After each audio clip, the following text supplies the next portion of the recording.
नमस्कार, आदाब, सत श्री अकाल। कैसे हैं आप? उम्मीद करते हैं आप सभी स्वस्थ होंगे, अपने कार्य में व्यस्त होंगे। दोस्तों, आज समझने की कोशिश करते हैं। आप डायरेक्टली आप इनकम अर्न कर रहे हैं और आप सेव भी कर रहे हैं, लेकिन उस सेव से आपका कुछ भला नहीं होने वाला। अगर आप उस पैसे को कहीं पर इन्वेस्ट नहीं कर रहे हैं, तो उस पैसे का कुछ नहीं होने वाला। इन्फ्लेशन लगभग 7% के आसपास हमारा होता है, 7-7.5% आसपास होता है। तो आपका पैसा सेविंग अकाउंट में अगर पड़ा रहेगा ना, सेविंग अकाउंट में आपको क्या मिलेगा? 3-3.5% इंटरेस्ट, 4% इंटरेस्ट मैक्सिमम। और इन्फ्लेशन कितना है? 7%। तो हर साल 3% आपका पैसा माइनस होता जाएगा। अगर इस पैसे को आप एफडी में डाल देते हैं, तो आपको इंटरेस्ट क्या मिलेगा? लगभग 6.5%।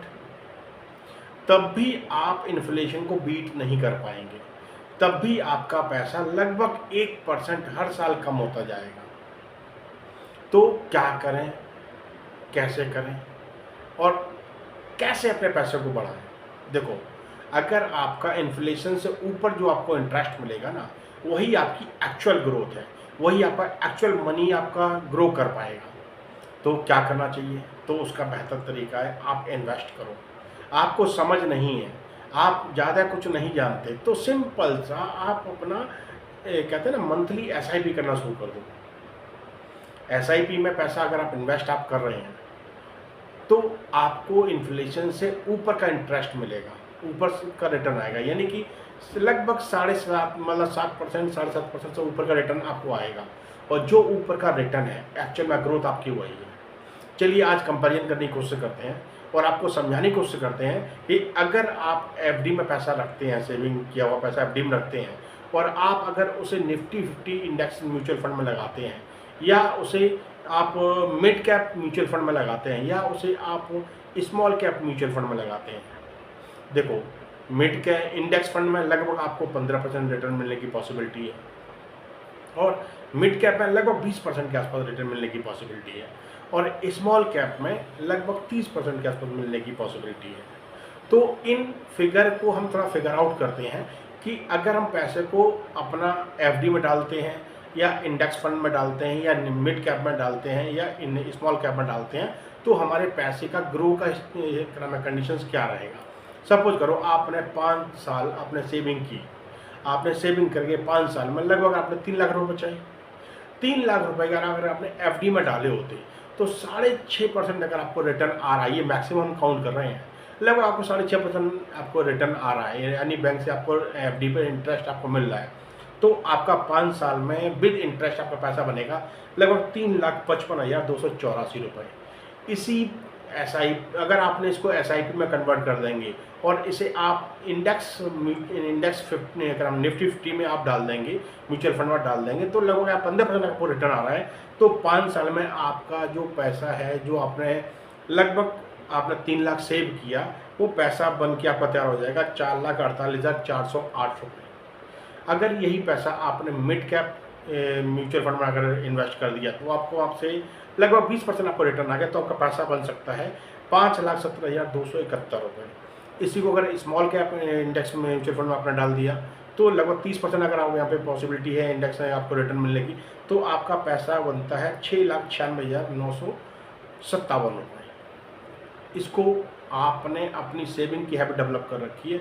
सेविंग आप हर साल करते चले जा रहे हैं, आपने 10 साल तक सेविंग की, 10 साल में अपने पैसे सेव किए लगभग 6 लाख रुपए। अगर एफडी में होता पैसा आपके पास, ये आपने एफडी में रखा होता, तो आपको बनता लगभग 8,46,577 रुपये। निफ्टी 50 में अगर आपने इन्वेस्ट किया हुआ था, तो आपका बनता लगभग 13,93,286 रुपये। अगर यही मिड कैप म्यूचुअल फंड में अगर आपने इन्वेस्ट किया होता, तो ये बनता लगभग 19,11,818 रुपये। ये अगर स्मॉल कैप में डाला होता, स्मॉल कैप म्यूचुअल फंड में इन्वेस्ट किया होता, तो आपको बनता 37,63,421 रुपये। आपकी सेविंग की हैबिट आप डेवलप हो चुकी है, आप पैसा सेव करते जा रहे हैं। अगर आप 15 साल से पैसा सेव करते हैं, तो 15 साल में आप लगभग 9 लाख रुपये बचाएंगे। 9 लाख को अगर एफडी में रखेंगे पैसा, तो आपका बनता है लगभग, अगर हम 6.5% आपको एवरेज रिटर्न आपको आ रहा है, 15,25,915 रुपये। यही अगर इंडेक्स 50 में आपने इन्वेस्ट किया होता, तो आपका बनता है लगभग 33,84,315। मिड कैप में अगर इन्वेस्ट किया होता तो आपका बनता है 56,71,475।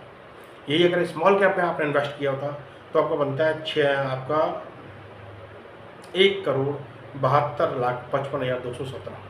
देखो, नो डाउट जितना बड़ा रिस्क उतना बड़ा रिटर्न। अब ऐसा तो नहीं है कि आप मैक्सिमम आप रिस्क लेके बैठ जाएं, पता चले जी पैसा हमारा जीरो, तो उसका बेहतर तरीका है हाई रिटर्न आपको चाहिए और रिस्क आपको लो चाहिए, तो आपका पोर्टफोलियो डाइवर्सिफाइड होना चाहिए।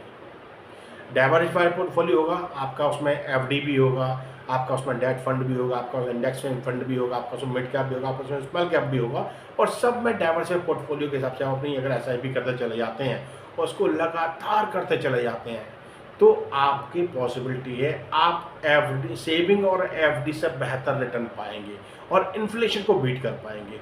इन्फ्लेशन को बीट करने का जो ऊपर का आपका जो फंड ग्रोथ होगी ना, वही आपकी एक्चुअल ग्रोथ है। तो आपके लिए क्या सही है क्या नहीं सही है ये आपके ऊपर डिपेंड करता है। आप अपनी स्किल को इम्प्रूव करते जाएंगे तो आप अपने लिए सही क्या है गलत क्या है उसका सही तरीके से फैसला कर पाएंगे।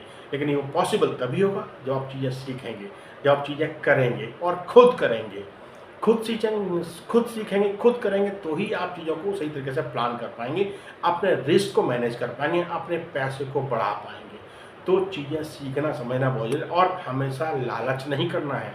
लालच आपको अपने रिस्क कैपेबिलिटी के हिसाब से करना है। आप कितना रिस्क ले सकते हैं, कितना रिस्क झेल सकते हैं, इसके ऊपर डिपेंड करता है। देखो, no doubt small cap mid cap और इंडेक्स फंड में आपका पैसा अच्छा ग्रो करता है, लेकिन उसमें रिस्क भी होता है। रिस्क अगर आपके अंदर है कैपेबिलिटी रिस्क लेने की तो आप रिस्क लीजिए, नहीं आप एफडी में पैसा डालिए, सिंपली आप एसआईपी करते चले जाइए और आप निफ्टी में डालिए। देखो, निफ्टी 50 इंडेक्स फंड जो आपका म्यूचुअल फंड है वो आपकी टॉप 50 कंपनी है इंडिया की, जो भारत की इकोनॉमी को सर्वाइव करा रही हैं, भारत की ग्रोथ में बहुत बड़ी हिस्सेदारी निभा रही हैं। अगर आप उसमें पैसा लगाते हैं तो कभी भी टॉप 50 कंपनी में कोई कंपनी ऊपर नीचे होती भी है तो आपका पैसा टॉप 50 में ही रहेगा, वो ऑटोमेटिक आपका स्विच होकर टॉप 50 कंपनी में चला जाएगा। तो आपको 15% रिटर्न मिलने की पॉसिबिलिटी रहती है। लॉन्ग टर्म में 12.5 से 15% के बीच में आपको रिटर्न मिल ही जाता है।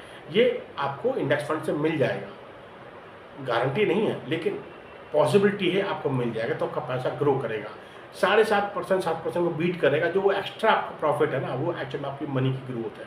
और जब इसमें कंपाउंडिंग का बेनिफिट है तो ऐड होता चला जाएगा, तो आपकी बल्ले बल्ले आपका पैसा अच्छा ग्रो करेगा। तो चीज़ों को सीखो समझो और अपने लिए डाइवर्सिफाइड पोर्टफोलियो बना के इंटरेस्ट आप अपना इन्वेस्टमेंट करो, एसआईपी करो, तो आपके लिए आने वाले टाइम में आप अपने लिए एक अच्छा फंड बना पाएंगे। देखो, आम इंसान की ज़रूरत है।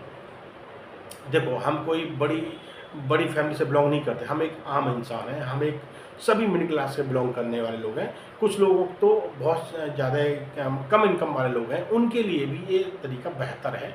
आप अगर वो सेविंग करते हैं और लॉन्ग टर्म की प्लानिंग करते हैं तो आने वाले टाइम के लिए अपने लिए एक अच्छा फंड क्रिएट कर सकते हैं। अपने लिए इमरजेंसी, अपने बच्चों के लिए क्या नाम है, सही तरह से प्लानिंग करके आप फंड बना सकते हैं। बस आपको सीखना है, समझना है और अपने अंदर एक इन्वेस्टिंग की आदत डेवलप करनी है, एक लर्निंग की हैबिट भी डेवलप करनी है। जितना आप लर्निंग अच्छा करेंगे उतना आप अर्निंग के लिए अपने आप को प्रिपेयर कर पाएंगे, अपने आप को मेंटली प्रिपेयर कर पाएंगे। चीज़ें सीखेंगे, समझेंगे और उसको इम्प्लीमेंट करते जाएंगे तो एक्चुअल में आपकी ग्रोथ होती चली जाएगी।